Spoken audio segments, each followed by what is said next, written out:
Lesson 6, The Circle of Art. The circle of art, or magic circle, is a fundamental part of modern Wiccan practice. The magic circle is cast at the beginning of most Wiccan ceremonies to establish sacred space, and to aid in the raising and focusing of energy. At the end of the ceremony, the circle is opened, releasing the energy of the ritual so that it can become manifest in the physical world.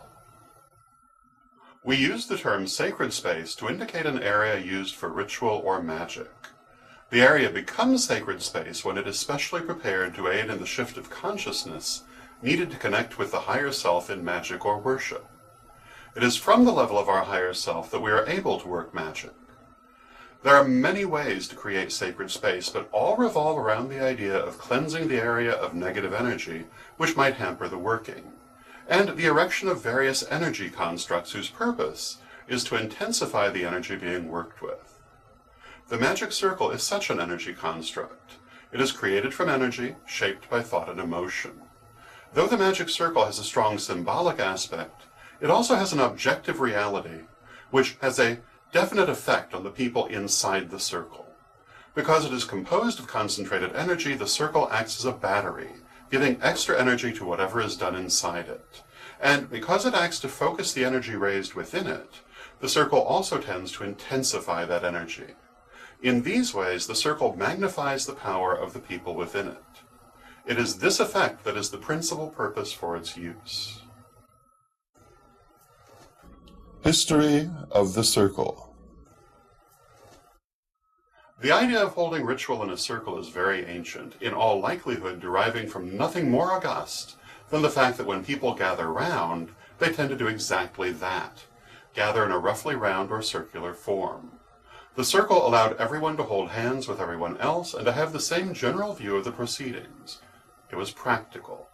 A circle was a sensible way to gather around a central fire or around a sacred tree or an altar. The circle was also an excellent form for dancing, which has figured in pagan rituals since the dawn of time. Many ancient illustrations in art and literature attest to the popularity of the circle dance in ancient times. Though frowned upon by the book religions, circle dancing remained a festival custom of European peasants into modern times, and the practice is nicely illustrated in the works of Bruegels, among other artists. In Delancre's famous illustration of the witch's sabbat, several circle dances of this kind are shown. In ceremonial magic, the circle was used for protection, since the ceremonials often believed that the powers they were dealing with could harm them. But in Wicca, the circle is used not for protection, but rather to intensify the powers being worked with. How to cast a circle. Casting a magic circle is a basic technique that every Wiccan learns. The more you do it, the better you will get at it, and the easier it will become. You will use this technique for casting ritual circles in which to worship, and to cast circles to strengthen your magical workings.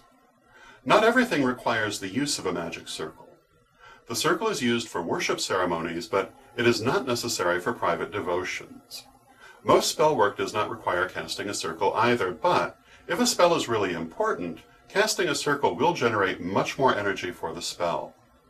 Generally, only the individual can determine if they need a circle for a given spell, and once you have sufficient experience, you will find it an easy thing to judge.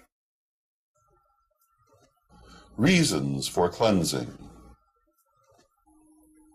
Before you set up your magic circle, you will first want to cleanse and consecrate the area. By cleansing the area, you remove any negative energies that might be there, and by consecrating it, you prevent those negative energies from returning. What are negative energies?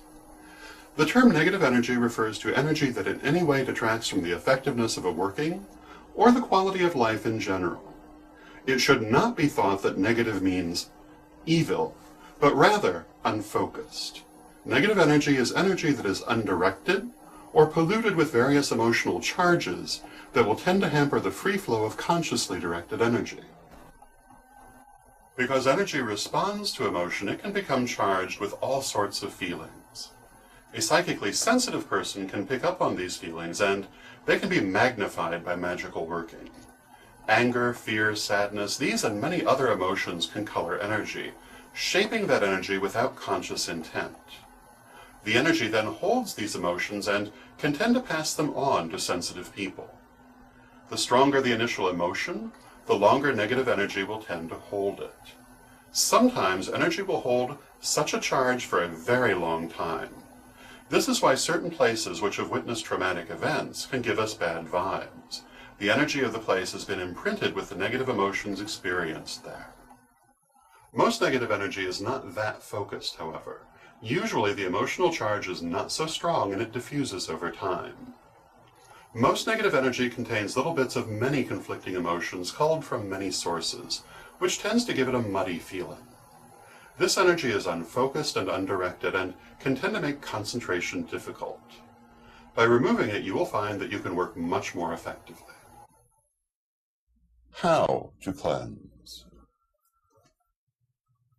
There are many ways to cleanse your ritual space of negative energy.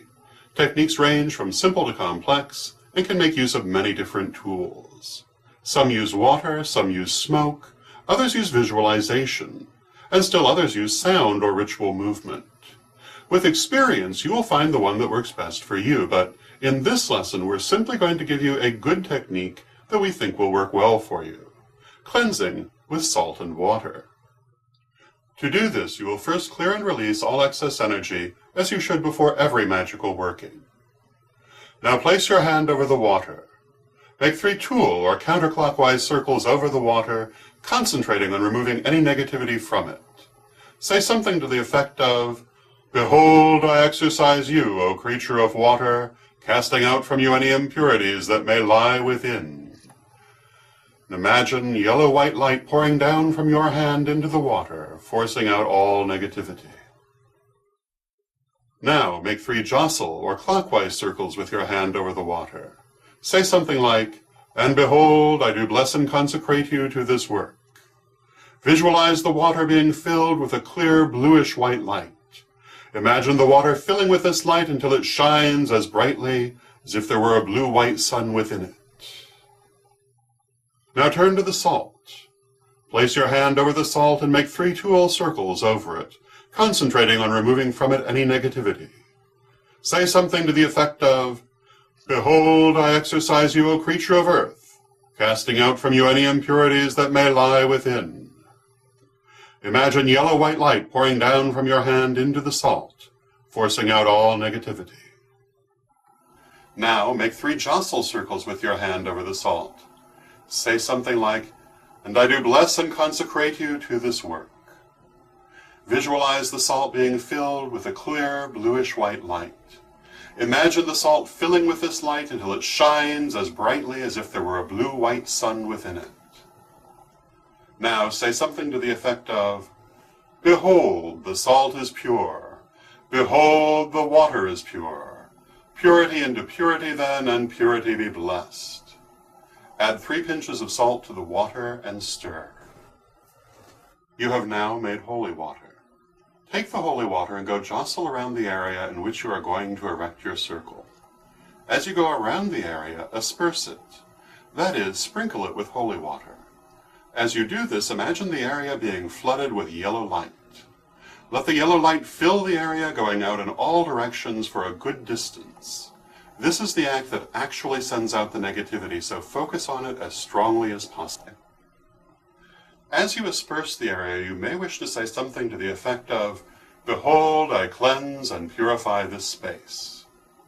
When you have made a full circle, replace the holy water on the altar. Turn to face the inside of the circle and say something to the effect of, "I bless and consecrate this space."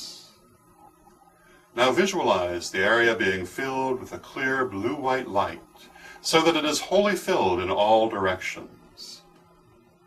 You have now cleansed and blessed your ritual space and are ready to cast the circle itself. Casting the circle. Traditionally, the magic circle is cast with the athame, or ritual knife. If you do not yet have an athame, you can use your finger instead. Just point it as you would the blade of the knife. Beginning in the east, point your athame outward. The boundaries of the magic circle do not have to conform to the room you are in, but can be much larger. Since the circle is an energy structure, It is not hampered by walls, and it can be much larger than the room, so make it a comfortable size. Just be sure that you have cleansed whatever area you include in the circle, and that there are not other people wandering through it. Imagine a beam of light shooting out from the tip of the athame toward the east. It is best if this light is white or red. Red will add extra strength to it. Imagine this beam as being like a bolt of lightning, and focus on the strength of this energy. Send the beam of light out to what will be the farthest edge of your magic circle. Now, begin to walk jostle around the circle, keeping the athame pointed outward, with the beam of light coming from it. As you walk, imagine that you are using the athame and the beam of light to draw a boundary line out in the distance. Imagine this boundary as a thick line of bright white light. Concentrate on this boundary being strong and full of energy. The most important thing is to focus on the boundary being strong. But if you wish to speak, there are a number of incantations you can say during this process. A good example is as follows. Behold, I do cut apart a space between the realms of humankind and of the mighty ones, a circle of art to focus and contain the powers raised herein. Continue on around the circle until you return to the east. Imagine the end of your boundary linking up to its beginning, becoming a solid ring. Make sure that you and anyone you may be working with have done everything they need to do before the circle is cast. Because once cast, it is best not to break the circle. That is, you should not walk through the barrier you have erected. This is because the magic circle acts as a containment, focusing the energy within it and making it stronger. Every time the circle is broken, this effect is weakened and a certain amount of energy leaks out. If the circle must be broken, use the athame to cut a door. That is, to make an opening in the circle of white light you have drawn. You do this by pointing the athame at the edge of the circle and imagining again the beam of light coming from its tip. Now imagine the barrier of white light broken at the point where the beam of light from the athame touches it, and move the athame tool to the left, imagining the barrier of white light disappearing from that space as you do so. Open only enough space in the barrier for the person to exit, then immediately reseal the circle by moving the athame back to the right or jostle, and visualizing the barrier of white light filling back in to become whole again.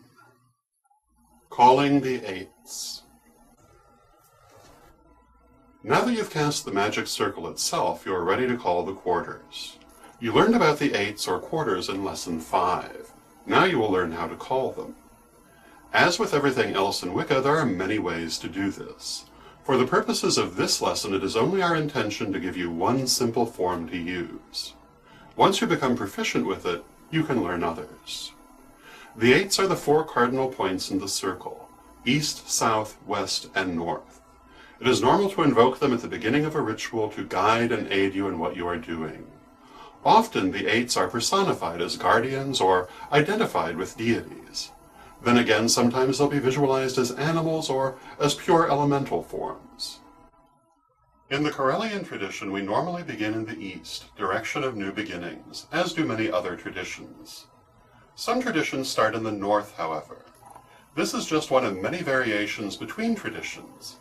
In Wicca, each different tradition, and often each different temple, is free to make what variations it needs for the growth of its members. Thus we will begin here in the east. Stand facing in the direction of the east. Imagine a column of white light rising up before you. Invoke the quarter with words to this effect. Hail unto you, O guardian of the watchtower of the east, power of air and intellect.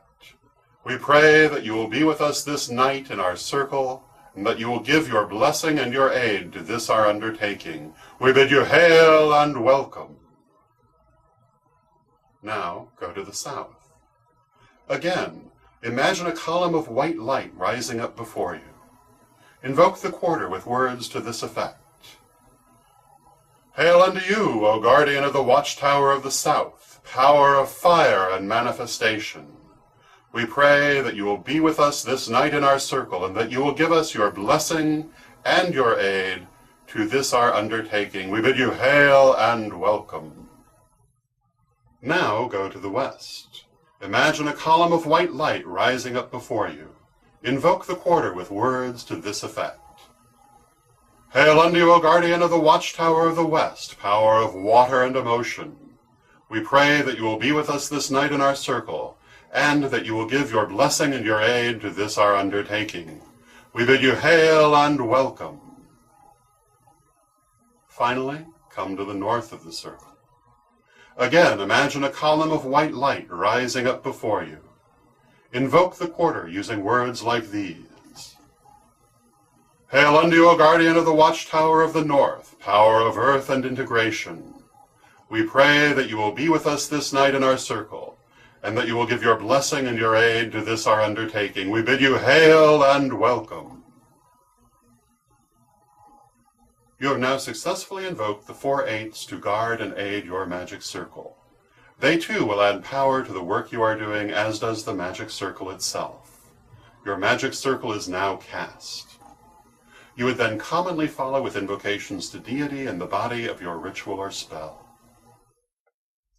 Devoking. When you have finished your working, you will have to take down the circle. This is usually easier than erecting it, and it is done in the exact reverse order.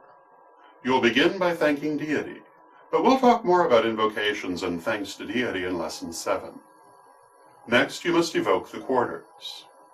Just as you build your circle with jostle movements, you take it down with tool movements. Tool motions are used for cleansing and releasing of energy. Thus you will begin devoking the quarters from the north, and then move around the circle in a counterclockwise manner. Face the north and again see the column of white light you raised when you invoke the quarter. Speak words to this effect.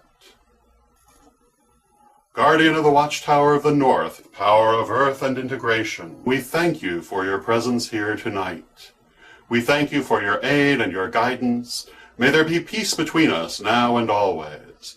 Go if you must, stay if you will. We bid you hail and farewell. As you say this, imagine the column of white light sinking back down into the earth. Now move to the west. Again, see the column of white light you raised before. Speak words to this effect. Guardian of the watchtower of the west, power of water and emotion, we thank you for your presence here tonight. We thank you for your aid and your guidance. May there be peace between us now and always. Go if you must, stay if you will. We bid you hail and farewell. Now see the column of light sink down into the ground. Move now to the direction of the south. As before, see the column of white light you raised when you invoked the quarter. Speak words to this effect. Guardian of the watchtower of the south, power of fire and manifestation, we thank you for your presence here tonight. We thank you for your aid and your guidance. May there be peace between us now and always. Go if you must, stay if you will. We bid you hail and farewell. See the column of light sink back into the earth. Finally, return to the east. See the column of white light you raised when you invoked the guardian of the east. Speak words to this effect. Guardian of the watchtower of the east, power of air and intellect, we thank you for your presence here tonight. We thank you for your aid and your guidance. May there be peace between us now and always. Go if you must, stay if you will. We bid you hail and farewell. See the column of light sink back down into the earth.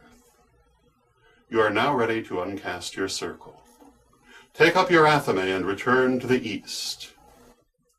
Once again, point your athame toward the east and imagine a beam of light shooting out from the tip of the knife to the very edge of the circle, connecting with the barrier of white light you created earlier.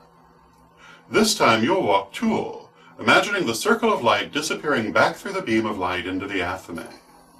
Continue around the circle until you return to the east, and the whole of the barrier of white light is gone. The circle is now open.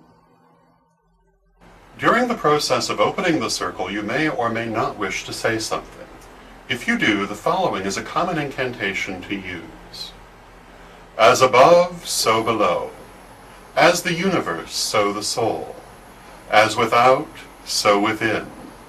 And Having finished opening the circle, it is customary to declare, "The circle is open but unbroken." If more than one person is in the circle, it is customary in many groups to end with the following ritual salute: "Merry meet, merry part, and merry meet again." The salute indicates the desire to continue working together in a spirit of joy and love. These then are the basic instructions for casting the magic circle. There are many possible variations, including different ways to visualize the process, and you may wish to adopt these with time and experience, but this is a good technique to start with.